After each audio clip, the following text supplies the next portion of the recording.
சாஸ்வதமான என்ன மாறுதல் ஏற்பட்டாலும் நிலையான சாந்தியை ஸ்வரூபத்தை தான் சாந்தின்னு சொல்றதுன்னு நம்ம பார்த்தோம். சாந்தி சாந்தி சாந்தி. அதுக்கப்புறம் முக்கியமா என்ன பார்த்தோம்னா, இந்த உபனிஷத் சம்ஹிதோபனிஷத். சம்ஹிதை வேதத்துல 3 பாகம் பொதுவா இருக்கு எல்லா வேதங்கள்லையும். சம்ஹிதை, பிராமணம், ஆரண்யகம்னு 3 பாகம் இருக்குன்னு நம்ம பார்த்தோம். சம்ஹிதைன்றது ரிக்குகளால் ஆனது. ரிக்குனா சந்தஸ் இருக்கணும். திருஷ்டு பனுஷ்டு ஜெகதி. மீட்டர் இருக்கிற இதுக்கு ரிக்குன்னு பேர். போயட்ரி செய்யுள் சொல்கிறோமே தமிழில். அந்த மாதிரி வெண்பா கலிப்பா அந்த மாதிரி இருக்கிறது வேதத்தில் சந்தஸ்ன்னு சொல்கிறது. மீட்டர், அதாவது ஒரு லைனில் எத்தனை மாத்திரை இருக்கணும், என்ன எங்கே நெடில் இருக்கணும், எங்கே குறில் இருக்கணும், இதெல்லாம் இருக்குது. அது மாதிரி இருக்கிறதுக்கு சந்தஸ்ன்னு பேர். அது முக்கியமாக நம்ம திருஷ்டு பனுஷ்டுப்பு இதெல்லாம் தான் பார்ப்போம். அது தவிர ஜெகதி இந்த மாதிரி பல சந்தஸ் இருக்கு. அது இருக்கக்கூடிய போர்ஷனுக்கு சம்ஹிதைன்னு பேர். பொதுவாக சம்ஹிதையில் கர்மகாண்டத்தினுடைய ரிக்குகள் தான் இருக்கும்ன்றதையும் பார்த்தோம். உபனிஷத்துகள் பிராமணத்திலையும் ஆரண்யகத்திலையும் தான் இருக்கும். இந்த உபனிஷத்து சம்ஹிதோபனிஷத்துன்னு சம்ஹிதையிலேயே இருக்கிறது அப்படிங்கிறதுனால தான் இந்த கேள்வி.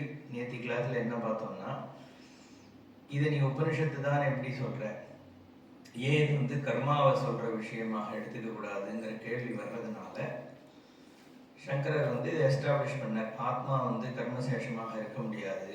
ஆத்மாவை பற்றி சொல்ற ஒரு விஷயம் அப்போ கர்மாவுக்கு உபயோகப்படுறதா இருக்காது, ஸ்வரூப பிரகாசம் பண்றதுக்காக தான் இந்த வாக்கியங்கள் இருக்கு அப்படிங்கிறதுனால இதை உபனிஷதாக எடுத்தாகணுன்ற அளவுக்கு நேற்றுக்கு பார்த்தோம். இந்த உபனிஷத்து எப்படி ஆரம்பிக்கிறதுனா, ஈஷா வாஸ்யம். வாஸ்யம்னா வாசம், வாசோ தானம் அப்படின்லாம் சொன்னா துணியை கொடுக்கறதுன்னு அர்த்தம். வாசம்னா துணி. அப்ப ஈஷா வாஸ்யம், ஈஸ்வரனால இந்த ஜெகத்தானது நிரப்பப்பட வேண்டியது அப்படின்னு நிரப்பப்பட்டிருக்கிறதுன்னு வச்சுக்கலாம். ஈஷ்டே. இப்ப நம்ம இதுல அப்போ ஈஷா அப்படின்னா என்ன, ஈஸ்வரன்னா யார் அப்படிங்கிறத முதல்ல பார்க்கணும். ஏன்னா ஈஸ்வரனை பற்றிய பல விதமான அபிப்பிராயங்கள் நம்ம எல்லாருக்கும் உண்டு. இதில் வெவ்வேறு மதங்கள், வெவ்வேறு சம்பிரதாயங்கள் ஈஸ்வரனை வெவ்வேறு மாதிரி சொல்கிறது. அப்போ ஈஸ்வரன்றத சாஸ்திரம் எப்படி பார்க்கறது அப்படிங்கிறது கேள்வி. ஈஸ்வரன் யாருன்னு தெரிஞ்சுக்கிறதுக்கு முன்னாடி நம்மளோட அனுபவத்தை பொறுத்து தானே ஈஸ்வரன் தெரிஞ்சுக்கணும். அப்போ நம்ம அனுபவம் எப்படி இருக்கு? பொதுவாக பார்த்தா 3 விஷயங்களை நம்ம அனுபவமாக பார்க்கணும். ஜீவ ஜெகத் ஈஸ்வரன் நம்ம அதை கிளாசிஃபை பண்ணுறோம்.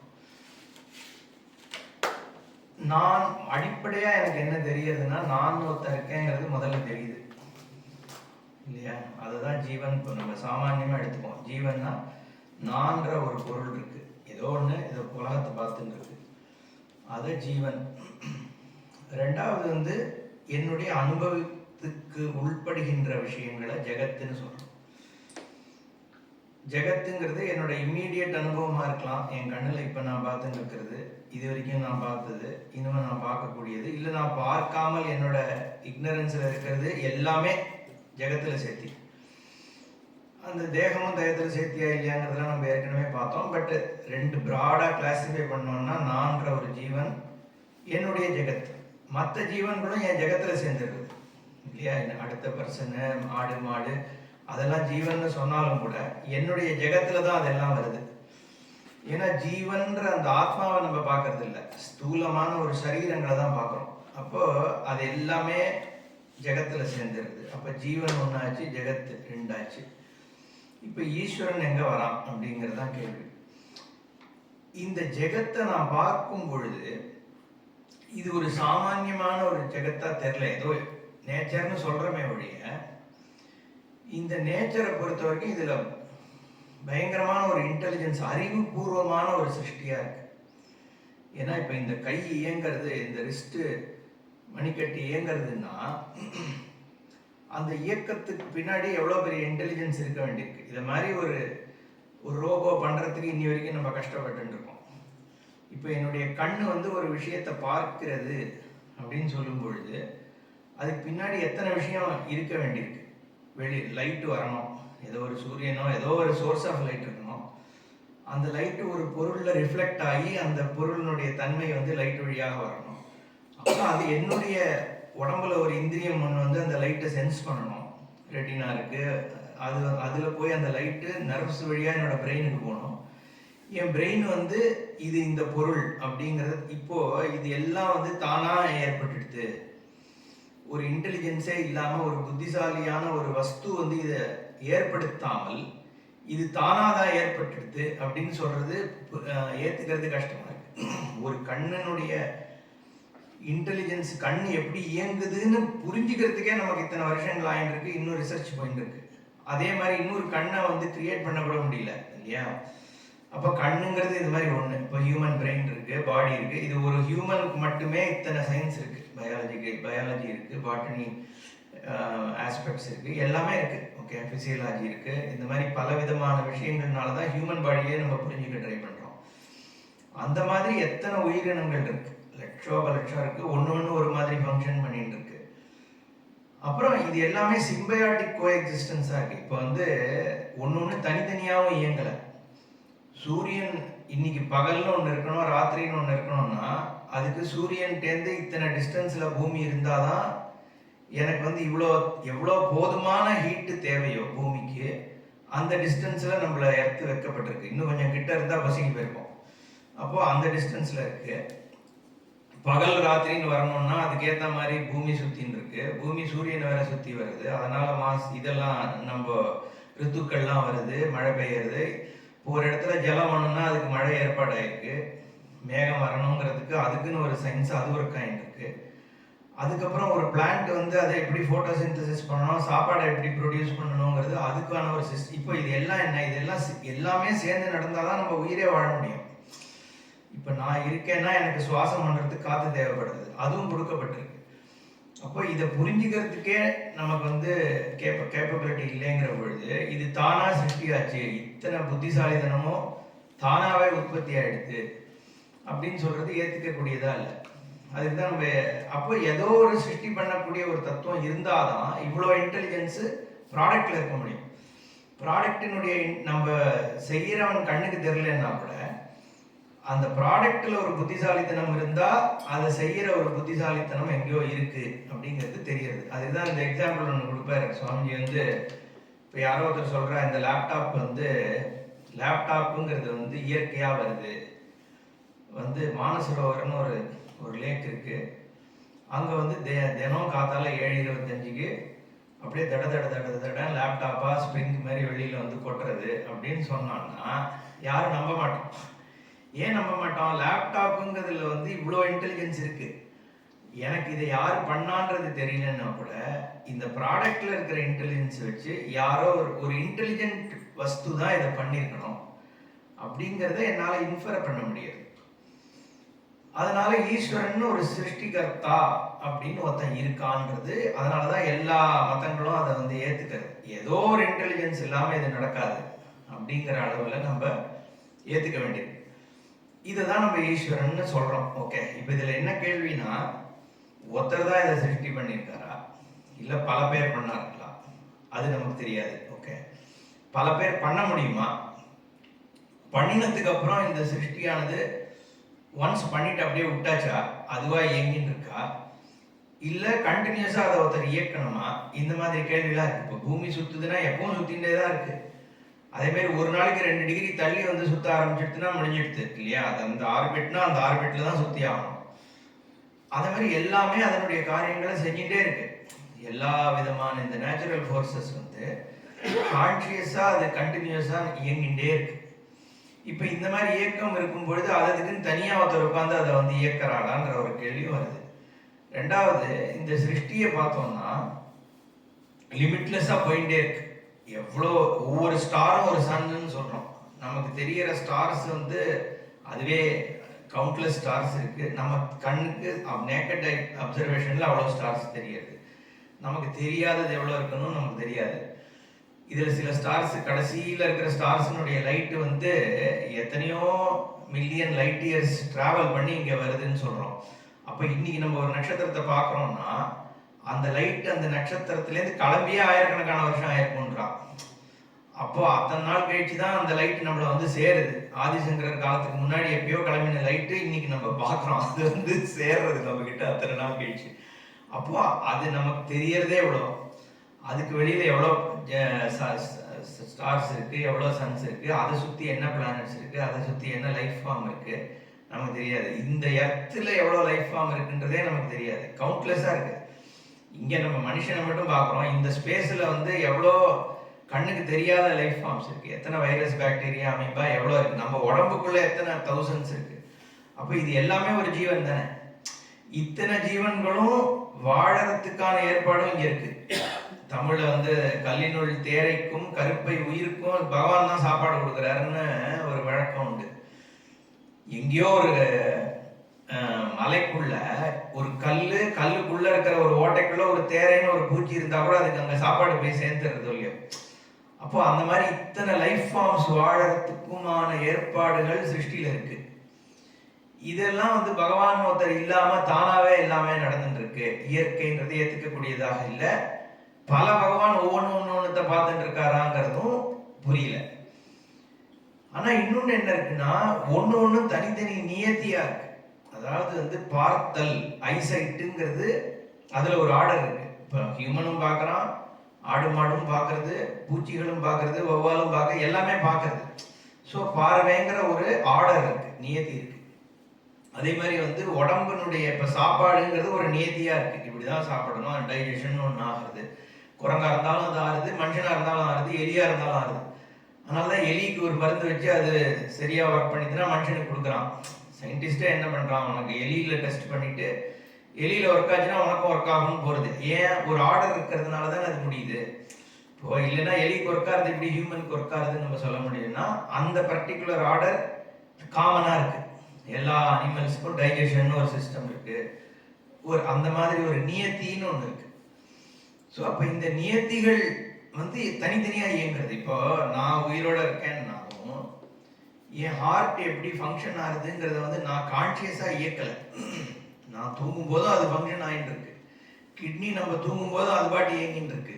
சர்க்குலேஷன் சிஸ்டம் நம்ம தூங்கும் போது அது இயங்கிட்டு இருக்கு. மூச்சு பிராணன்றது நான் தூங்கும் போது அது இயங்கிட்டு இருக்கு இல்லையா.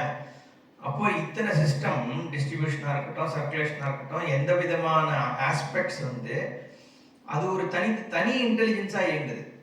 நானா புத்தியை செலவழிச்சோ இப்போ நம்ம பிரீத் பண்ணணும் அப்படின்னு பண்றது இல்லையே, தானா தானே மூச்சு இயங்கிட்டு இருக்கு.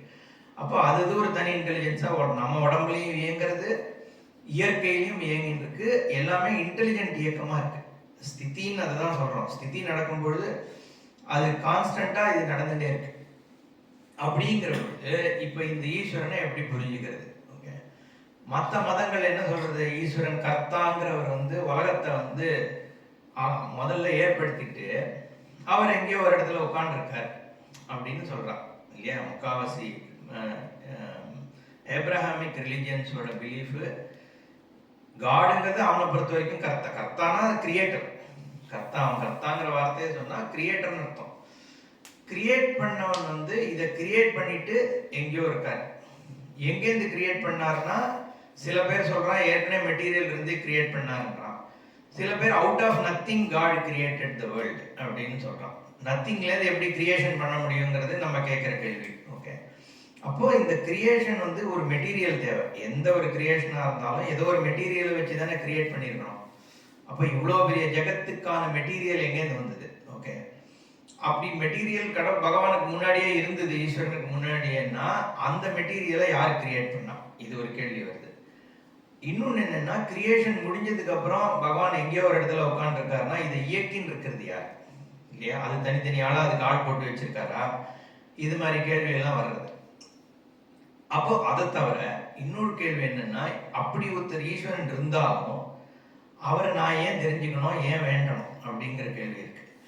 அதுக்கு அவளை என்ன சொல்றான்னா, அவன் உன்னை வந்து பாபத்துக்காக நீ ஏதோ ஒரு பாபத்தினால கிரியேஷன் ஆயிருக்க, நீ அந்த பாபத்துக்கு மன்னிப்பு கேட்டு பண்ணேன்னா கடைசியில் அவர் ஒன்று ஆயிடுச்சுன்னு போய் ஏதோ ஒரு இடத்துல வச்சுப்பார். பர்மனன்ட் எட்டர்னல் ஹெவன் ஒன்று இருக்கு, அங்கே வந்து நீ இருக்கலாம். ஏன்னா இந்த உலகத்தில் வந்து நீ பாபத்தினால பிறந்திருக்கிறதுனால இங்கே வந்து உனக்கு சந்தோஷங்கிறது பாசிபிளே இல்லை.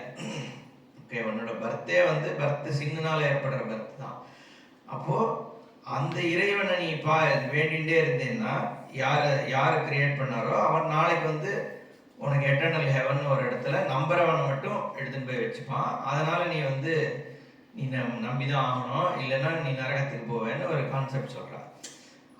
அதையும் ஏன் இவன் நம்ப வேண்டியிருக்கு? இவன் நம்புறான்னா இவனுக்கு இங்க வந்து சுகம் இல்லை அப்படிங்கிற ஒரு கன்க்ளூஷன் எல்லா ரிலிஜியன்ல இருக்கிற மனுஷனுக்கு இருக்கு.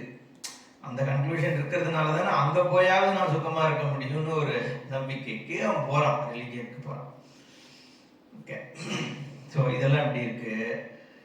இப்போ இன்னொன்று என்னன்னா, மனுஷனுடைய சுகத்தை நம்ம பார்ப்போம், ஈஸ்வரனுக்கு வருவோம். அதுக்கு முன்னாடி இப்போ நம்ம சாஸ்திரம் என்ன சொல்லுதுங்கிறதுக்கு இப்போ நம்ம போகிறோம். இப்போ மற்ற எல்லாரும் இப்படி சொல்கிறாங்க இல்லையா, நம்மளோட இப்போ ஹிந்துயிசம்னு சொல்லப்படக்கூடிய அந்த அம்பரல்லால இருக்கக்கூடிய சில பேரே இப்படி தான் சொல்கிறான் இல்லையா. அத்வைத சம்பிரதாயம் நம்ம வேதாந்தி 99% இப்போ நம்மளுடைய ரிலீஜியஸ் சிஸ்டம் வேதாந்தத்தை சுற்றி தான் இருக்கு. புரிஞ்சும் தெரிஞ்சும் தெரியாமலும் நம்ம எல்லாரும் அத்வைத ஒரு சாதாரண பாமர மனுஷன் கூட அத்வைதத்தை தான் பார்க்குறான்.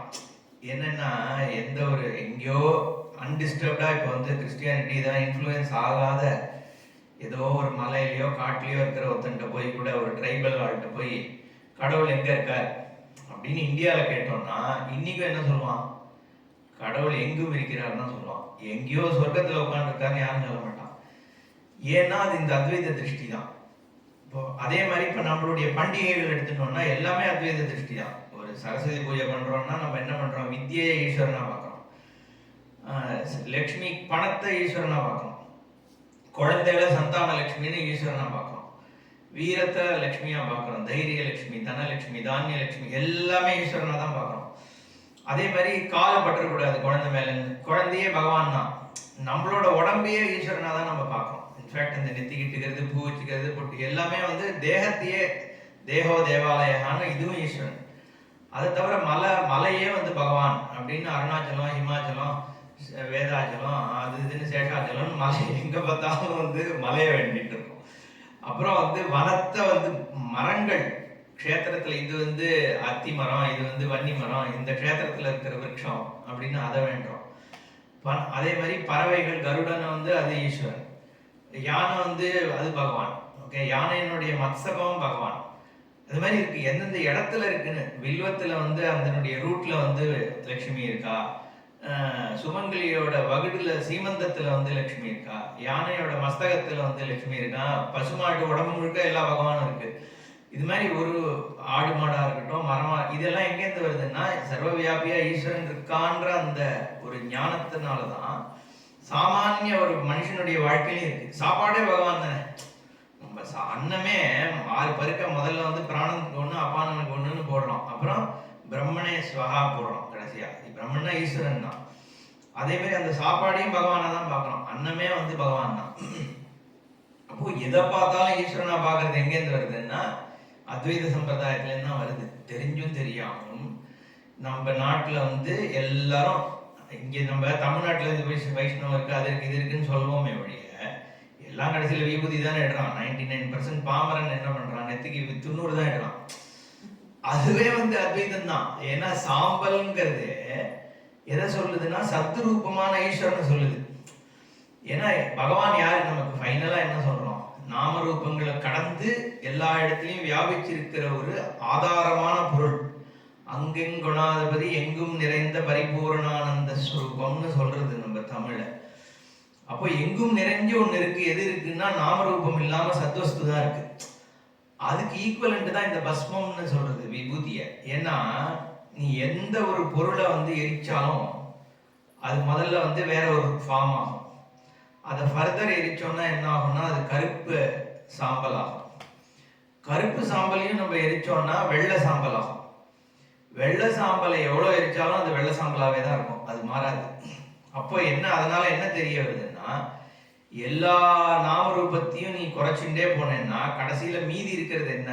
இந்த வெள்ளை சாம்பல் தான். அதே மாதிரி இந்த உலகத்தினுடைய அனுபவத்துல எல்லா நாமரூபத்தையும் நீக்கிண்டே போனதுக்கு அப்புறம் கடைசியா மீதி இருக்கிறது சத்தாகிய பிரம்மன் தான். அப்படிங்கிறதுனால இந்த விபூதியானது வந்து இந்த பிரம்மத்தை குறிக்கிறது. சத்தா சாமானியம்னு எல்லாத்துலயும் சமமாக சத்வஸ்துவாக இருந்து கொண்டிருக்கின்ற இந்த பிரம்மவஸ்து.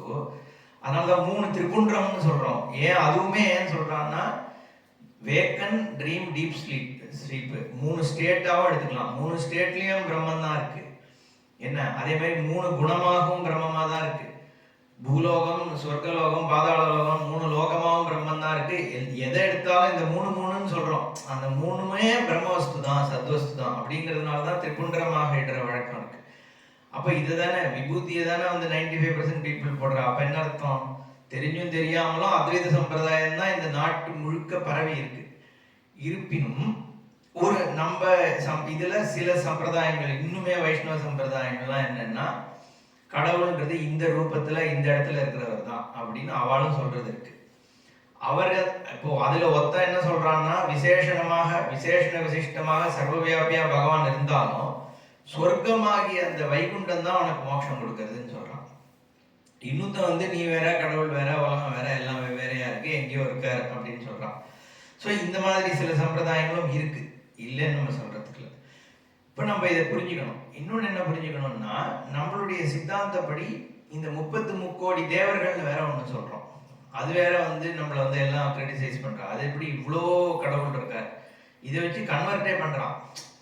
என்ன சொல்றான்னா, இப்போ ஒருத்தன் வந்து தண்ணியில குதிச்சிட்டான், விழுந்துட்டான், போட்டு கவுந்துடுது. இதை சொல்லி கன்வெர்ட் பண்றான். என்ன இதுல ட்ரைபல் ஏரியாஸ் எல்லாம் என்ன சொல்றான்னா, உன் போட்டு கவுந்துடுதுன்னா, சுவாமிஜி சொல்ற கதை இது.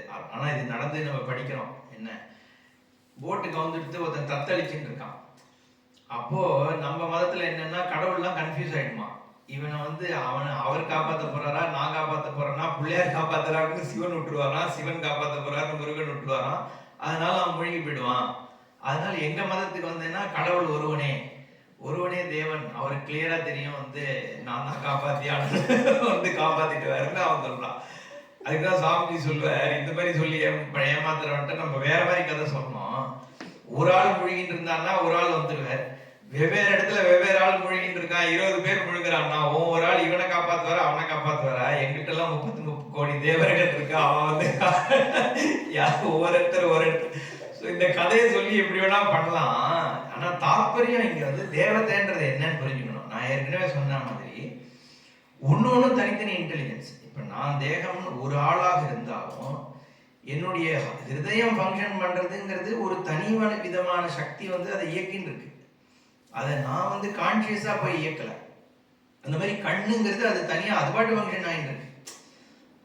நான் நேரம் பார்த்துட்டு இருக்கேன், நான் ஏதோ பேசிட்டு இருக்கேன், மைண்ட் அங்கே இல்லைனாலும் கண்ணு பாட்டு பார்த்துட்டு தானே இருக்கு. அப்போ அதனுடைய இன்டெலிஜென்ஸ் தனியாக ஒர்க் ஆகுது, மூக்கனுடைய இன்டெலிஜென்ஸ் தனியாக ஒர்க் ஆகுது. அப்போ உலகத்தில் ஈஸ்வரன் ஒருத்தனாக இருந்தாலும் ஒன்றும் தனித்தனி இன்டெலிஜென்ட் ஃபங்க்ஷனாக ஒர்க் ஆகுது. அப்போ அது தனித்தனி விதமாக அதை ஆப்ரேட் பண்ண வேண்டியும் இருக்கு ஈஸ்வரனால. அந்த ஒன்றுக்கும் ஒரு அதிஷ்டான தேவதைன்னு சொல்றது சாஸ்திரம். எந்த இன்டெலிஜென்ஸ் அதை இயக்கிறதோ அந்த இன்டெலிஜென்ஸுக்கு அதிஷ்டான தேவதைன்னு பேர். இப்போ அஸ்வினி குமாரன்றது ஒரு அதிஷ்டான தேவதை, பிரீத்திங்கை வந்து பார்த்துக்கிறது. இந்திரன்றது ஒரு அதிஷ்டான தேவதை, மழையை பார்த்துக்கிறான் அப்படின்னு சாஸ்திரம் சொல்றது. வருணன்றது ஒரு அதிஷ்டான தேவதை, வாயு சஞ்சலனத்தை பார்த்துக்கிறது. இப்போ இதெல்லாம் இந்த பர்டிகுலர் இன்டெலிஜென்ஸை நம்ம தேவதைன்னு சொல்றோம். அந்த மாதிரி அப்போ எவ்வளோ உலகத்துல ஃபங்க்ஷன்ஸ் இருக்கு, எண்ணில் அடங்காத ஃபங்க்ஷன்ஸ் இருந்துன்னு இருக்குல்ல. ஸோ அதனாலதான் 33 கோடி தேவர்கள்னு பொதுவாக வந்து சொல்லப்படுறது. அத்தனை விதமான ஃபங்க்ஷன்ஸ் இருக்கு. 33 கோடி உண்மையாவே இருக்கலாம், நமக்கு தெரியாது.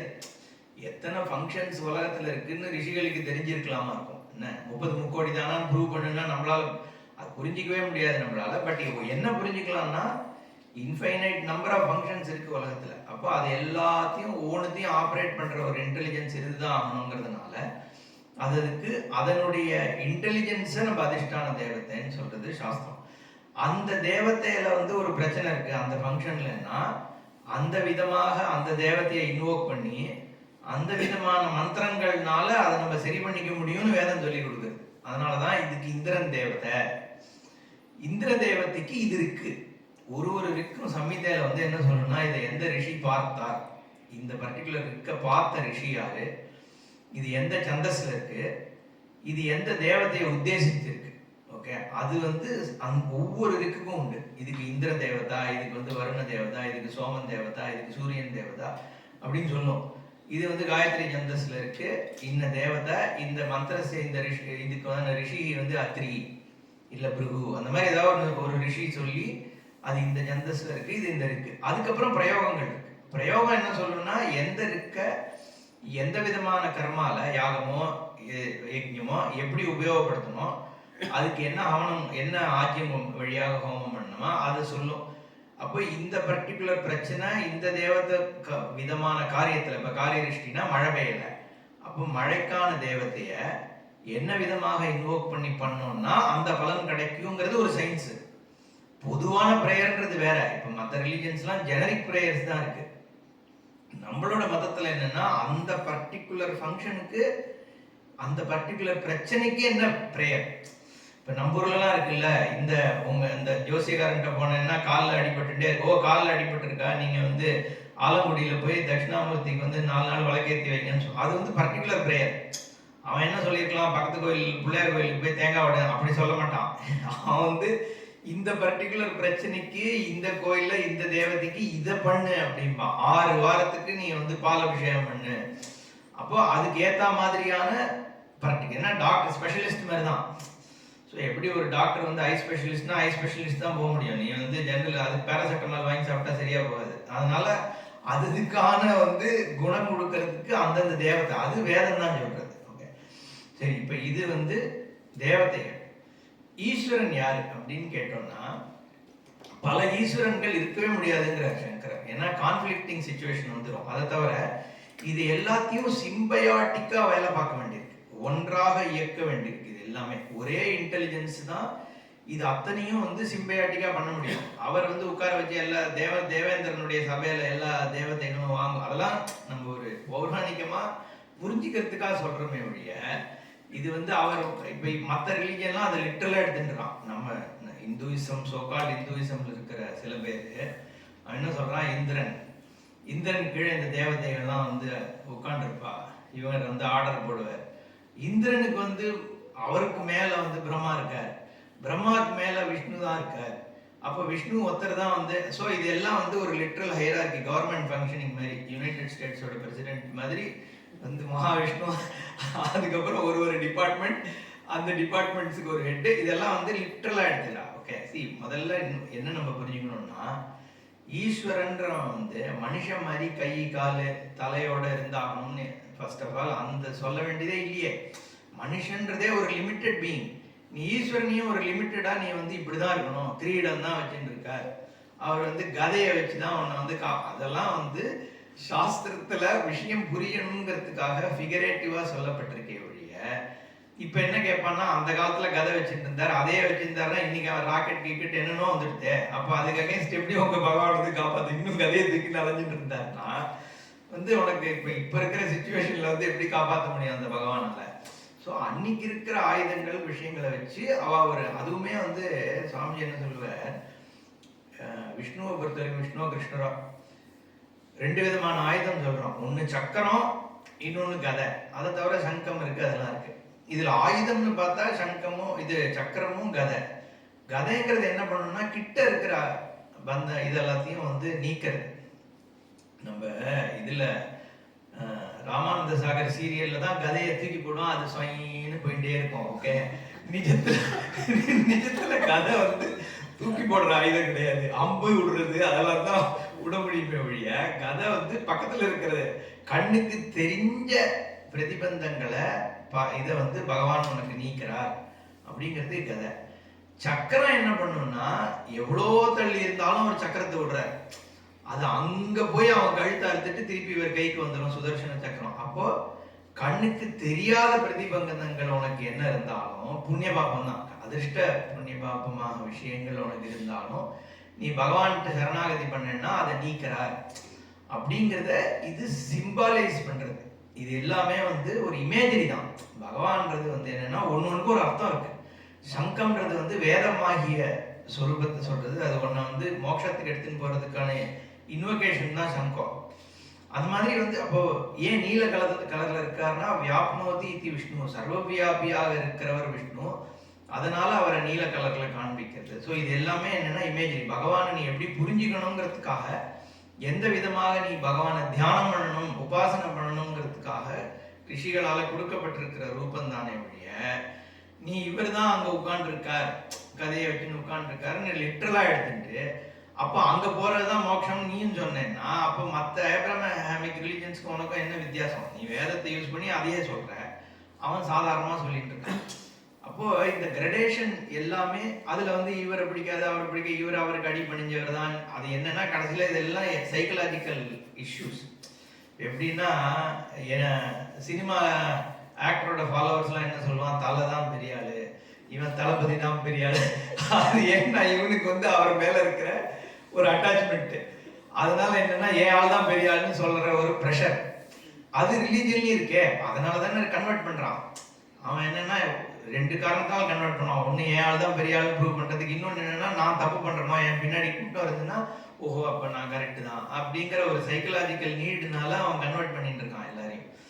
ஸோ இப்போ அப்படி நம்ம ஈஸ்வரன் அப்போ வந்து நம்ம எப்படி புரிஞ்சுக்கணும்னா, பல ஈஸ்வரன்கள் உட்கார்ந்துட்டு இந்த தேவதைகள் பலவாக இருந்தாலும் இதெல்லாம் கோஆர்டினேட் பண்ணி ஒரே இதுவாக சிருஷ்டி மட்டும் பண்ணா போறாது, ஸ்திதி பண்ண வேண்டியிருக்கு. எல்லா டயத்திலையும் இயங்கிட்டு இருக்க வேண்டியிருக்கு ப்ராப்பராக. அப்போ அந்த ஈஸ்வரன் ஒரே கான்சியஸ் ஈஸ்வரனாக இருக்கும் பொழுதுதான் இந்த சமஷ்டி ஆக எல்லாத்தையும் ஃபங்க்ஷன் பண்ண வைக்கிறது. சிம்பயாட்டிக்காக ஒன்னோட ஒன்று இயக்க வேண்டியது வந்து ஈஸ்வரன் வந்து ஒன்னாக தான் இருந்தான். இது ஒண்ணு. ரெண்டாவது வந்து ஈஸ்வரன் சிருஷ்டி பண்றதுக்கு வெளியில போய் மெட்டீரியல் எடுத்துன்னு வந்தார் அப்படிங்கிறது வந்து அன்டெனபிளான ஒரு விஷயம். ஏன்னா அந்த மெட்டீரியல் தான் இப்ப சிருஷ்டியே. அப்போ நீ களிமண்ணால பானம் பண்ணேன்னா களிமண் ஏற்கனவே இருக்க, அப்ப நீ சிருஷ்டி பண்ண என்னாச்சு, இருக்கிறத மாத்தினேன் தான் ஆகும். அப்போ சிருஷ்டி பண்ணா இல்லாத ஒன்றுதை ஏற்படுத்தணும் புதுசா.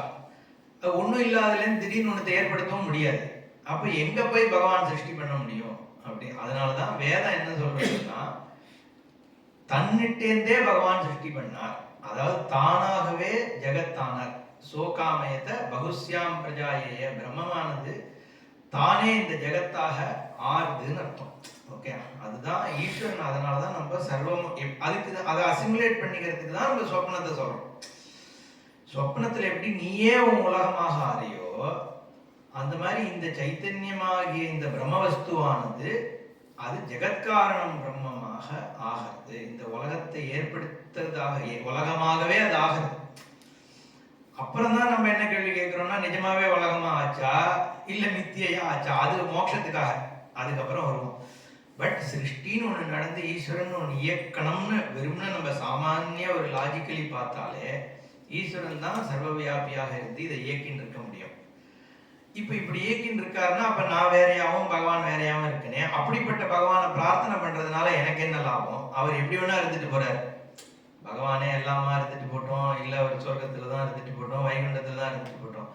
அதை தெரிஞ்சுக்கிறதுனால எனக்கு என்ன பிரயோஜனங்கிறதுனா, கடைசியில ஆத்மஸ்து காமாய சர்வம் பிரியம் பயவத்தின்னு எனக்கு இதனால என்ன அப்படிங்கிறதுல தான் வந்து நிக்கிறது. அப்போ நான் என்ன வேண்டனோ அது இந்த ஈஸ்வரனால கிடைக்குமா? இப்போ மனுஷன் ஏன் கோயிலுக்கு போறான், எனக்கு ஏதோ பிரச்சனை இருக்கு, அதை இந்த இப்ப பிரார்த்தனை பண்ணா சால்வ் பண்ணுவாரா? மேக்சிமம் அதுக்கு போறோம். சில பேர் ஏதோ பகவான்கிட்ட போய் உட்காந்து தியானம் பண்ணா வந்து எனக்கு ஒரு சந்தோஷம் கிடைக்கிறது அப்படிங்கிறதுக்காக நம்ம போறோம். கரெக்டா?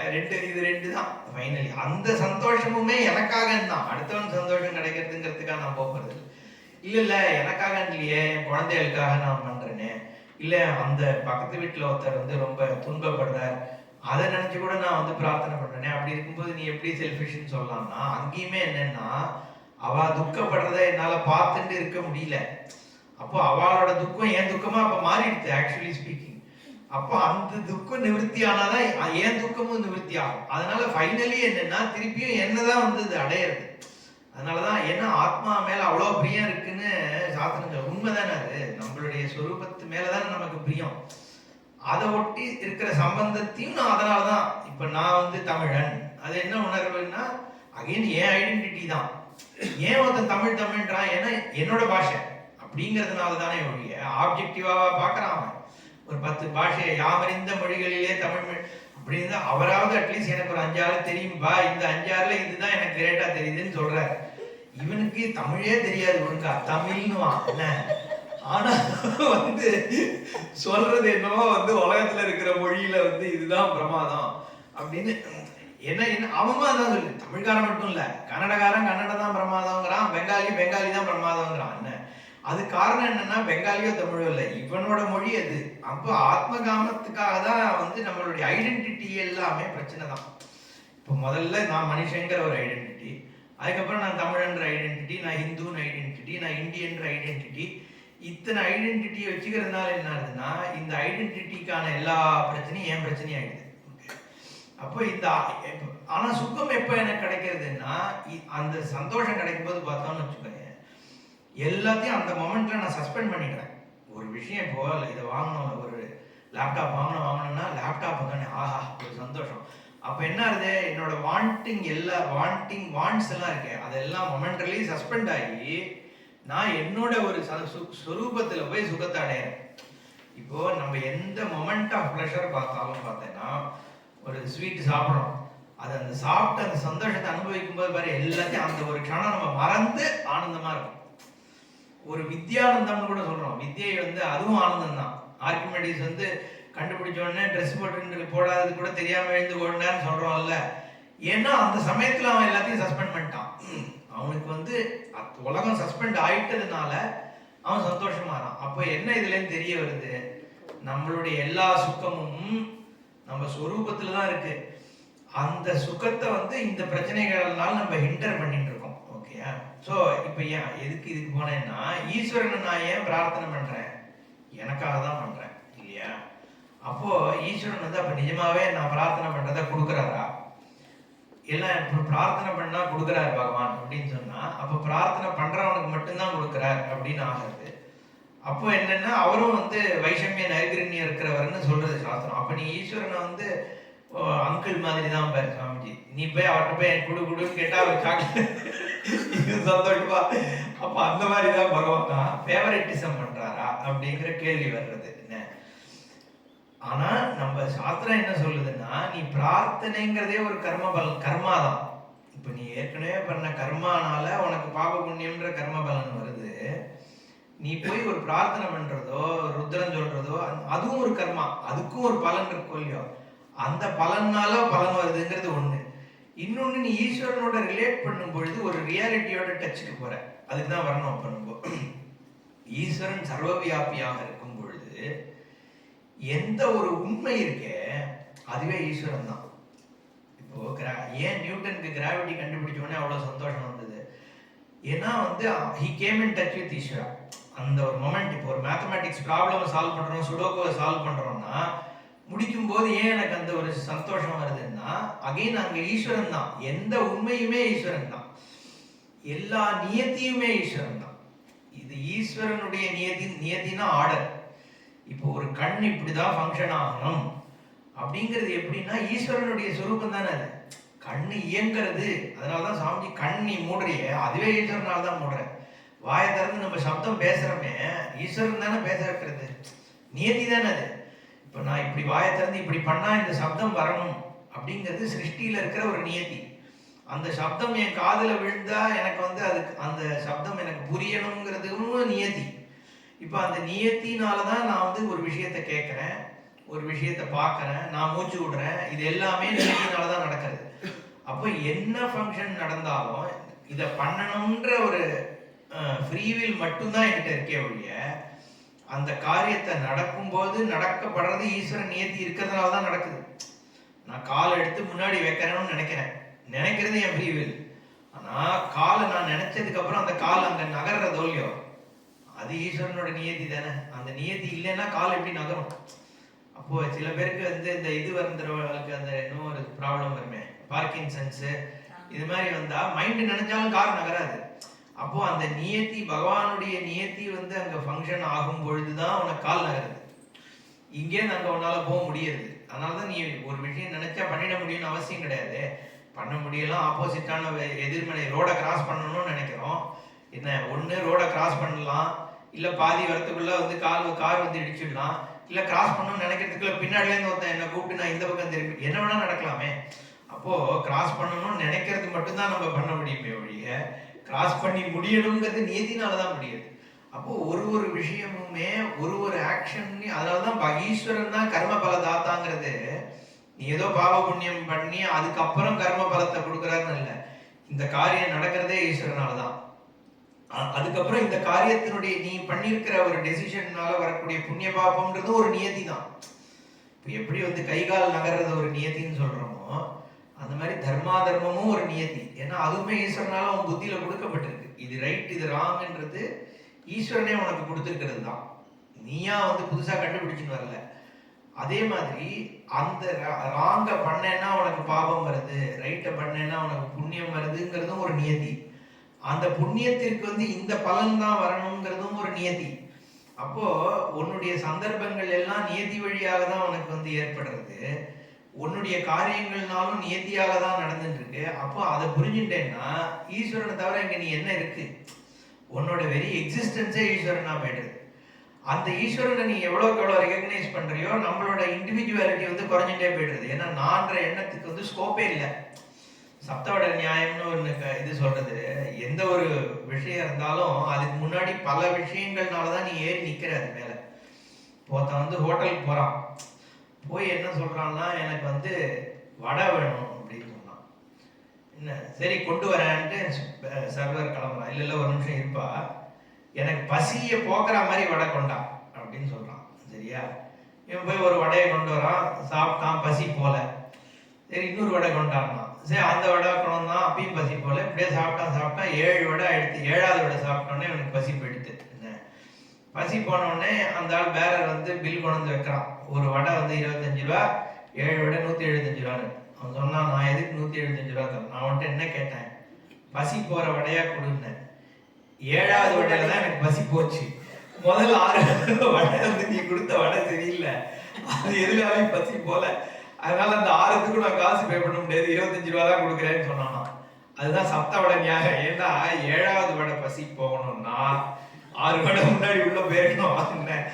அதனால வந்து அப்ப 7வது வடை இந்த 6 வடைக்கு மேலதான் நின்றுட்டு இருக்கு உள்ள போய். அந்த மாதிரிதான் நம்ம ஒரு விஷயம் பண்றோம்னா அதுக்கு முன்னாடி இத்தனை விஷயங்கள் கரெக்டா நடந்திருந்தாதான் இது பண்ண முடியும்.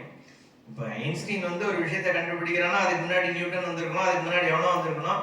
1+1 2 நான் கத்துனதுக்கு அப்புறம் தானே கால்குலஸ் கத்துக்க முடியும் நம்ம.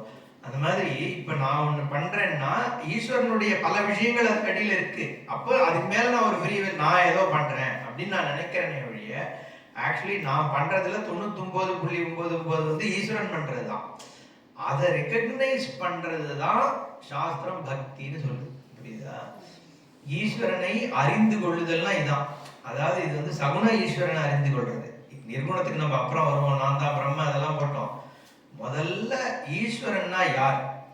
இப்ப இந்த மாதிரி ஈஸ்வரனை ரெகக்னைஸ் பண்ணும் பொழுதுதான் எனக்கு வந்து சித்த சுத்தி ஏற்படுது. நான் பண்ற கர்மா பண்ணும் பொழுது அதை ஈஸ்வரன் தான் பண்றான், இதனால வரக்கூடிய பலன் எனக்கு ஈஸ்வரன் தான் கொடுக்குறான். நான் வந்து எத்தனை பண்ண சங்கல்பம் பண்ணிட்டேனே ஒழிய அதுக்கு மேல எல்லாமே ஈஸ்வரன் பண்றதுதான்ற அந்த ஒரு அண்டர்ஸ்டாண்டிங் ரெகக்னிஷன் இருக்கே, அதுதான் பக்தி. இப்போ பஜனை பண்றது பக்தியானா பஜனை பண்றதும் பக்தி தான். பட் நீ எந்த ஈஸ்வரன் மேல பஜனை பண்றன்றத அந்த ஈஸ்வரனை எப்படி ரெகக்னைஸ் பண்ற? அவன் எங்கேயோ ஒரு இடத்துல உட்கார்ந்து இருக்கிற ஈஸ்வரன் பண்றியா, இல்ல அந்த ஈஸ்வரன் தான் இங்க என்னுடைய ஆதாரமாக இருக்கக்கூடியதே ஈஸ்வரன் தான். அந்த மாதிரி அதனாலதான் ஈஸ்வரன் வந்து நம்ம சர்வ வியாபியா தான் பாக்குறோம். நம்ம கல்ச்சரும் அதுக்கு அலைன்ட். நான் ஏற்கனவே சொன்ன மாதிரி ஒரு டூரிசம் போகணும்னா பத்ரிநாத் கேதார்நாத் தான் போறோம். இயற்கையும் வந்து ஈஸ்வரனோட லிங்க் பண்ணிட்டான். ஒரு சங்கீதம்னு எடுத்துட்டு மியூசிக் என்டர்டைன்மெண்ட்னா ஈஸ்வரன், ஒரு லிட்ரேச்சர் ஒரு கதா காலாட்சேபம்னா அங்கேயும் ஈஸ்வரன். என்ன காத்தால எழுந்ததுல இருந்து தூங்குற வரைக்கும் கரச்சரண கிருத்தம் வாக்காயஜம் கர்மஜம் வா சிரவண நயனஜம் வா மானசம் வா எதுவா எடுத்துட்டாலுமே எல்லாமே வந்து தவாராதனம்னு தானே சொல்றான் பகவான். நீ நான் நடக்கிறது உன் நடதான், என்ன நான் பேசுறது வந்து உன்னோட பேச்சு தான், என்ன அப்படிங்கிறது பிரதட்சிணா பாத இதுல வருது. சிவானந்த லகரியில சொல்லும் பொழுது வந்து நான் நடக்கிறதே உன்னோட சஞ்சாரணமாகட்டும், நான் பேசுற பேச்சே உனக்கு பண்ற அர்ச்சனையாகட்டும், நான் சாப்பிடுற சாப்பாடே உனக்கு பண்ற பீமசேனன் அப்படிதான் பண்ணணும். அர்ஜுனன் வந்து கிருஷ்ணர் வந்து சொல்லும் பொழுது அர்ஜுனன் இது இங்கே படித்தேன் இந்த கதை வந்து என்னுடைய பெரிய பக்தன் வந்து பீமசேனன் தான் கிருஷ்ணர். உடனே அர்ஜுனன் சொன்னா நான் இவ்வளோ பண்றேன், நாம இது பண்றேன், அவன் என்ன பண்றான், அவன் பாட்டியை சுத்தின்னு இருக்கான் கதையை எடுத்துட்டு, அவனை வந்து எப்படி அவ்வளோ பெரிய பக்தன் என்ன பீமன் போற இடத்துலாம் வந்து ஒரு இதை வனத்தை பார்த்து அவ்வளவு ஃப்ளவர்ஸ் இருந்தா இந்த பூவெல்லாம் உனக்கு அர்ப்பணம் ஆகட்டும்னு சொல்லிட்டே போனான் அவன். என்ன அதனால அவனை பொறுத்த வரைக்கும் பாக்குற இடம்லாம் அவன் பகவானை பாக்குறான். நீ ஏதோ ஒரு இடத்துல உட்காந்து பூவை போடும்போது தானே என்ன நினைக்கிற, அவன் வந்து எங்க போனாலும் ஈஸ்வரனை பாக்குறான். அவன் தான் வந்து என்னுடைய பக்தன்ல சிறந்தவன்னு பகவான் சொன்னார்னு ஒரு கதை. அந்த மாதிரி சர்வவியாபியாக வந்து நம்ம ஈஸ்வரனை பார்க்கிறோம். அதனால எந்த காரியம், அதனாலதான் இந்த கல்ச்சரல் ஆஸ்பெக்ட்ஸ் ரொம்ப முக்கியம். ஏன்னா நம்ம ஒண்ணு பண்ணும்பொழுதும் அதே மாதிரி இப்போ மிருத்யுவையே வந்து ஈஸ்வரனா பார்க்கறது நம்ம கல்ச்சர் தான். வேற எங்கேயுமே டெத்தை வந்து குளோரிஃபை பண்றது கிடையாது. நமக்கு வந்து காலனே வந்து ஈஸ்வரன்.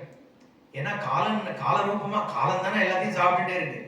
நீ ஈஸ்வரனா நீ பார்த்தேன்னா சிருஷ்டிகர்த்தாங்கிறத விட பட் எல்லா நாமரூபத்தையும் சாப்பிட்டு இருக்கிறது எது? காலம் தான். காலோ சர்வபக்ஷகான்னு எல்லாத்தையும் வந்து அதனாலதான் விஸ்வரூபத்துல பகவான் வந்து காலோஸ்மி அப்படின்னு தான் ஆரம்பிக்கிறார். காலனாக நான் இருக்கிறேன். அதை நீ மிஸ்ஸே பண்ண முடியாது. ஈஸ்வரன் நீ எடுத்துட்டேன்னா எதை மிஸ் பண்ணாலும் பண்ணலையாலும் காலமாக ஈஸ்வரன் இருக்கான். ஏன்னா அதுதானே எல்லாத்தையும் சாப்பிடுறது. Every thing cos away with time. எவ்வளோ பெரிய மலையா இருந்தாலும் ஏதோ ஒரு டயத்துல போயிட்டே தான் இருக்கு. ஒரு க்ஷணமும் வந்து மாறிட்டே இருக்கு. நம்ம ஏற்கனவே பார்த்தோம், க்ஷணம் செகண்டுங்கிறதே மாறுது, இந்த தேகம் மாறுது, நம்ம பார்க்குற அனுபவங்கள் மாறிட்டு இருக்கு. எல்லாத்தையும் விழுங்கி அதான் அர்ஜுனன்ட்ட விஸ்வரூபத்துல சொல்ற, அங்க பாரு எல்லாம் என்னுடைய வாயை திறந்துட்டு இருக்கான் பகவான் விஸ்வரூபத்துல, அத்தனையும் அதுக்குள்ள போயிட்டே இருக்கான். அப்படின்னா என்ன அர்த்தம்? காலனாக இருக்க. அந்த காலத்தையும் காலனா இருக்கிறது தான் ஈஸ்வரன் சொல்றோம். இப்போ காலன் காலத்தையே எது சாப்பிடுது? நேற்றுக்கு பார்த்தோம், டைம்ங்கிறது என்ன? மொமெண்ட் தான் சொன்னோம். அப்போ இந்த மொமெண்ட் ஆகிய இந்த சைதன்யம் என்ன பண்ணுதுன்னா காலத்தை விழுங்கிடுது. ஏன்னா காலம் வந்து அதுதான் அதை ஆசிரியிச்சிருக்கு. சைதன்யத்தை ஆசிரியிச்சுதான் காலம் இருக்கு.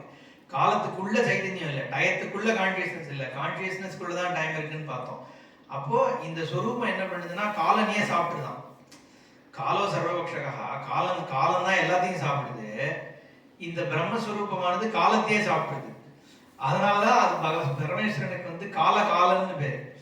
காலனுக்கே காலன் அவன் தான். ஏன்னா எந்த டைம் எல்லாத்தையும் சாப்பிடுதோ அதையும் சாப்பிடுறான் பகவான். அதனாலதான் சிவனுக்கு வந்து காலசம்ஹார மூர்த்தி, காலகாலன், மகாகால் அப்படின்னு பேர். இதுல வந்து உஜ்ஜயினில வந்து மகாகால் பேர் பரமேஸ்வரனுக்கு. அதனால வந்து காலத்தையே சாப்பிடக்கூடிய வஸ்துவாக இருக்கு. அந்த காலனையே நம்ம ஈஸ்வரனா தான் பார்க்கிறோம். அதனால எதுக்கு சொல்ல வந்தேன், டெத்தையே வந்து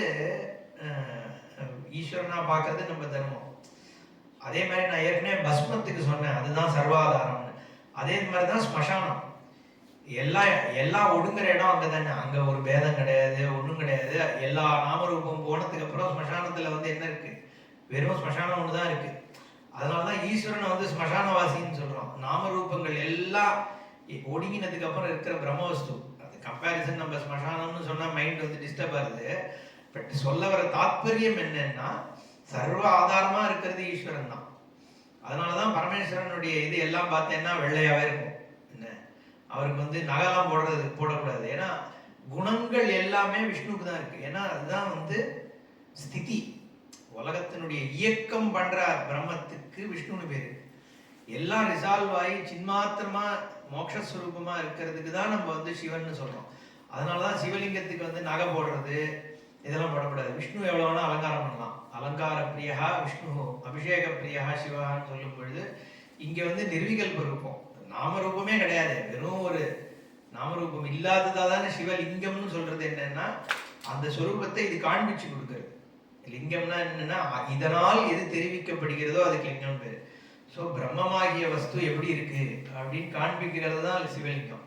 அதனால அங்க போய் நம்ம வந்து நகையை போடுறது, பிரம்மத்துக்கு சகுனம் கிடையாது, நிர்குண வஸ்து வச்சு. அப்ப நிர்குணத்துக்கு நீ எப்படி நகை போடுவ? அதனாலதான் விஷ்ணுதான் அலங்காரம் பண்ணி பாக்குறோம். இல்லைன்னா நடராஜான்னு சொல்லி அலங்காரம் பண்றோம், அது வேற. அங்கேயும் திருப்பி வந்து மேனிஃபெஸ்டேஷன் ஆயிடுது. சித் சபைன்னு சொல்லும் பொழுது, அது நம்ம அடுத்த கிளாஸ்ல பேசுவோம். சித் சபைன்னு சொல்லும் போது அது மேனிஃபெஸ்டட் ஜெகத்து. இது வந்து சிவன் சொல்லும் போது, ஈஸ்வரன் சொல்லும் போது அன்மேனிஃபெஸ்டாக நம்ம நிர்குண வஸ்துவா போறோம். நிர்குண வஸ்து உபாசனைன்னு பார்க்கும்பொழுது அங்க ஈஸ்வரனுக்கு வந்து நகை போடுறது, கலர் கலராக வஸ்திரம் போடுறதெல்லாம் கூடாது. சிவனுக்கு வந்து வெள்ளை வஸ்திரம் தான் போடணும். அதே மாதிரி வெள்ளையா தும்பப்பூல தான் வந்து அர்ச்சனை பண்ணணும்னு இருக்கு, இல்லை வில்வத்தில் பண்ணலாம். அப்போ சாப்பாடுமே தயிர் சாதம் தான் நைவேத்தியம் பண்ணணும் சிவனுக்கு, இல்லை சுத்தாண்ணம் பண்ணலாம். அம்பாளுக்கு தான் வந்து பட்ட சாதம் குங்குமம் அந்த மாதிரி, ஏன்னா அது மாயா வந்து சக்தி, சக்தி தான் சிருஷ்டியை பண்றது. சித்து வந்து சக்திக்கு ஆதாரமா இருக்கு. அதான் சுவாமி படுத்துன்னு இருப்பார், லலிதா திரிபுர சுந்தரி மேல உட்காந்து இருக்கால, அப்ப அந்த அம்பாள் காளியும் நின்றுட்டு இருப்பான் சுவாமி மேல. இது வந்து சின்மாத்திரம். அதான் வந்து மகாபரிவா சொல்லும்போது இந்த ஈங்கிறது தானே ஃபெமினைன்ல சேருது. இப்போ இந்திரன் இந்திராணி இந்த இந்த ஈகாரமோ ஆகாரமோ வந்து சேர்த்தேன்னா வந்து மேஸ்குலைன் வந்து ஃபெமிலைன் ஆயிடும். ஓகே, ராம அப்படின்னா ராமர், ராமா அப்படின்னா சீத்தை. அந்த ஆகாரம் சேர்த்தாலோ ஈகாரம் சேர்த்தாலோ வந்து மேஸ்குலைன் வந்து ஃபெமிலைன் ஆயிடும். அந்த இந்த சுத்த சைதன்யமானது சவமா தான் இருக்கான் ஸ்தானுவாக. அந்த அம்பாளோட அந்த ஈகாரம் தேர்ந்தது உடனே தான் சவம் வந்து சிவமாவே ஆறுதுன்னு சொல்றாரு அவர். சிவஹா சக்தியா யுக்தஹா எதி பவதி சக்தஹா பிரபவித்தும். இந்த சிவானந்த சௌந்தரலஹரி முதல் ஸ்தோத்திரத்திலேயே அம்பாள்னாலதான் சிவனுக்கு சக்தி வருது. சக்தியா யுக்தஹா சக்தஹா பவதி. அதனால அம்பாள் தான் வந்து மாயா சக்தி தான் ஜெகத் சிருஷ்டி ஆகுது. இல்லைன்னா பகவான் மட்டும்தான் ஸ்தானுவா தான் இருக்காரு, வெறும் மரக்கட்ட மாதிரி தான் சிவன். அம்பாள் வந்து அபர்ணாவாக இருக்கக்கூடிய அம்பாள் வந்து அவ்யக்தம். அதெல்லாம் நம்ம சாஸ்திரம் பார்க்கும்போது பார்ப்போம். அவ்யக்த ரூபமாக இருக்கிறது அம்பாள், அதுதான் அபர்ணான்னு சொல்றது, இலை இல்லாத கொடி. அந்த அம்பாள் வந்து அதுக்கப்புறம் கதம்பவன வாசினியா புஷ்பிக்கிறா. அதுதான் வந்து ஜெகத் சிருஷ்டியாக ஆகுது. அம்பாளுடைய சக்தியினால்தான் இந்த ஜெகத்து சிருஷ்டி ஏற்படுறதை ஒழிய ஈஸ்வரன். அதுதான் அந்த ஒரு ஸ்லேட பாட்டு ஒன்று சொல்லுவார். இது என்ன, எல்லாரும் வந்து சிவனை போய் வந்து காலனை எரிச்சார், மன்மதனை காலனை உதைச்சார், மன்மதனை எரிச்சார்னு சொல்லிட்டு இருக்கான். காலனை உதைச்சது வலது காலா இடது காலா? இடது காலால தானே உதைச்சார். இடது பாகம் யாருக்கு சேர்ந்தது? உனக்கு தானே சேர்ந்தது. அம்பாள்கிட்ட வந்து ஒருத்தர் எழுதினார், இதுவும் மகாபரிவா சொல்றதுதான். இது வந்து ஷேடையா எழுதுறாராம். இடது பாகம் வந்து அம்பாளுக்கு சேர்ந்தது, அந்த காலால தான் என் காலனை உதைச்சார். அப்போ அந்த ஃபுல் கிரெடிட் உனக்கு தான் வரணும். அதே மாதிரி வந்து மன்மதனை எரிச்சது நெற்றிக்கண்ணு, அதுலயும் உனக்கு பாதி ரைட் இருக்கு, ஏன்னா லெஃப்ட் பாதி உன்னோடதுதான். அது என்னோ இவர் தான் எரிச்சார் இவர் தான் எரிச்சார்னு சொல்லிட்டு இருக்கானேன்னு அந்த மாதிரி ஒரு ஃபுல்லாவே ஒரு பாட்டு ஒண்ணு அவரு. அதையும் எந்த கான்டெக்ட்ல மகாபரிவா அதை சொல்றாருன்னா, இந்த பிட்டுக்கு மண் சுமந்த கதைன்னு ஒண்ணு உண்டு திருவிளையாடல் புராணத்துல. வந்து ஒரு பாட்டி வந்து இவன் பாண்டியன் வந்து வெள்ளம், வைகையில வெள்ளம் வந்து எடுத்து அணை கட்டுறதுக்கு ஆள் கேட்டான். அந்த பாட்டி வந்து புட்டு பண்றவளுக்கு வந்து ஆள் கிடையாது, எவனும் வழியில போறவாள்லாம் கேட்டு இருந்தா. அப்ப பரமேஸ்வரனே வந்தார். வந்து பிட்டுக்கு பிட்டு மட்டும் கொடுக்க போறோம், நான் மண்ணை சுமக்கிறேன்னு சொல்லி பண்ணார். அப்ப வந்து ராஜா வந்து இவன் படுத்துட்டு இருக்கும்போது சாட்டையால் அடிச்சான், அது எல்லாரும் முதுகுக்கும் வந்து அடி விழுந்தது அப்படின்னு கதை இருக்கு. அந்த கதையை வச்சு ஒருத்தன் பாட்டு எழுதினானா, எழுந்து என்னால இந்த அடியை ஏத்துக்கொள்ள முடியாது அப்படின்னு சொன்னானா. அப்போ எல்லாம் கேட்டானா, ஏதோ அடி கொடுத்தாரு வாங்கிட்டாரு வந்துடுத்து, இதுக்கப்புறம் இதை ஏத்துக்கொள்ள முடியாதுன்னா என்ன அர்த்தம்னா, அவன் சொன்னானா, இப்படி ஒன்னொன்னுத்தையும் டிஸ்ட்ரிபியூட் பண்ண ஆரம்பிச்சாருன்னா வந்து எவனோ ஒருத்தன் சக்கிலிய நாயனார்னு கல்லால் அடிச்சான், அதுவும் எங்களுக்கு விழும். கண்ணப்ப நாயனார்னு ஒருத்தன் வந்து கண்ணை பிடிக்க வச்சான், மாம்சத்தை தூக்கி போட்டான், அதுவும் எங்களுக்கு வந்து விழும்.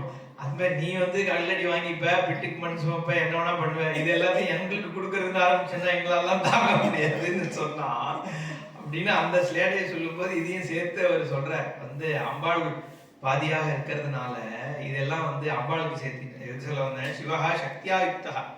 அதனால அம்பாளோட சேர்ந்துதான் ஈஸ்வரனுக்கு வந்து ஜெகத் சிருஷ்டின்றது ஏற்படுது.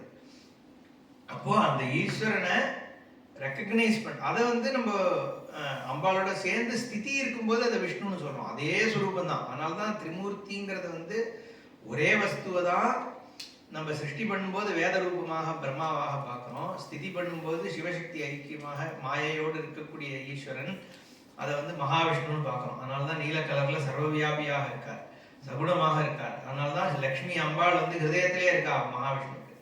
ஏன்னா வந்து ஐஸ்வர்யம் வந்து பகவானோடதே, தனியாக ஒன்றும் இல்லை. அதனால அம்பாள் வெளியில இல்லை, ஈஸ்வரனுடைய சக்தி தான் அது. அப்போ நிர்குணமாக மோட்சமாக ஆகும்போது அது வந்து பிரம்மவஸ்து மட்டும்தான் இருக்கு அப்படிங்கிறதுனால சிவனாக பார்க்கிறோம். அது மூன்றும் சேர்ந்து ஒரே வஸ்து ஈஸ்வரன். அந்த ஈஸ்வரனை ரெக்கக்னைஸ் பண்றது தான் பக்தி. அதனாலதான் கர்மயோகம் பண்றதுன்னா, கர்மயோகம்னா என்னன்னா எல்லாம் ஈஸ்வரன் தான். அதனால நடக்கிறதே ஈஸ்வரனால தான் நடக்கிறது, பலனும் ஈஸ்வரனால தான் வருது. ஈஸ்வரனை தவிர இங்க ஒண்ணும் இல்லைன்ற ஒரு பாவத்தோட கர்மா பண்றத கர்மயோகம். அப்படி பண்ணும்பொழுது உன்னுடைய அகங்காரம் வந்து அங்க போயிடுறது. ஒன்ஸ் கர்ம யோகம் பண்ண பண்ண பண்ண உன்னுடைய ராகத்வேஷங்கள்லாம் போயிட்டே வருது. அப்ப நீ சகுனமாகவே, அதுதான் ஜெகத்காரணமாக இருக்கக்கூடிய பிரம்மத்தை ஈஸ்வரனை ரெக்கக்னைஸ் பண்ணேன்னா அந்தக்கரண சுத்தி ஏற்படுது. அப்புறம் நிர்குண வஸ்து தான் பிரம்மன்ற ஞானம் அதுக்கப்புறம் உனக்கு சித்திக்கிறது. அதுதான் ஈஷாவாஸ்யம்ன்ற இந்த ஈஸ்வரனால் வியாபிக்கப்பட்டது இந்த ஜெகத்துன்னு நீ தெரிஞ்சுக்கோ அப்படின்னு இந்த இதுக்கு ஆரம்பிக்கிறது. முதல்ல ஈஸ்வரனை சகுன ஈஸ்வரன் பரமேஸ்வரன். அதனாலதான் சங்கரர் வந்து பரமேஸ்வரா பரமாத்மா பரபிரம்ம என்ன சொல்றாரு, சகி சர்வம் ஈஷ்டே சர்வ ஜந்தூனாம் ஆத்மா சன்னு பிரத்யேகாத்மதையான்னு சொல்லி சகா ஏவ பரமேஸ்வரா பரமேஸ்வரனாகிய பரமாத்மாவால வியாபிக்கப்பட்டிருக்குன்னு சொல்றது. பரம ஈஸ்வரன் சொல்லும் பொழுது லார்ட்ஷிப் வந்துருது. ஈஸ்வரன் ஈஷதே, அது எப்படி ஈஸ்வரன் வந்து பண்றாருன்னா, இப்ப நம்ம எப்படி பார்த்தோம், வெளியில உட்கார்ந்து ஈஸ்வரன் சர்வவியா பண்ணிட்டு இருக்காரு. அது கடைசியில் எங்க போய் முடியறதுன்னா, ஈஷதேங்கிறது வெளிங்கிறதே உனக்கு தெரியறது தானே. ஒரு நிமிஷம் தான் இருக்கு, இது பார்த்துட்டு முடிச்சிடும், அடுத்த கிளாஸ்ல பார்ப்போம். வெளிங்கிறது உனக்கு புலப்படுறது. அப்ப ஈஸ்வரன் வெளியில இருந்தாருன்னா அந்த ஈஸ்வரன் இருக்கிறதுக்கு நீ வேணும். ஏன்னா நீ அவர் ஆப்ஜெக்டிஃபை பண்ணும் பொழுதுதான் ஈஸ்வரன் ஈஸ்வரனாவே இருக்க முடியும். ஏன்னா அவருடைய சத்தா வந்து நீ தான் கொடுக்க வேண்டியிருக்கும். அப்போ அந்த ஈஸ்வரன் வெளியில எப்படி இருக்க முடியும்? ஏற்கனவே சர்வவியாபினால உன்னை இன்க்ளூட் பண்றதுன்றது ஆச்சு.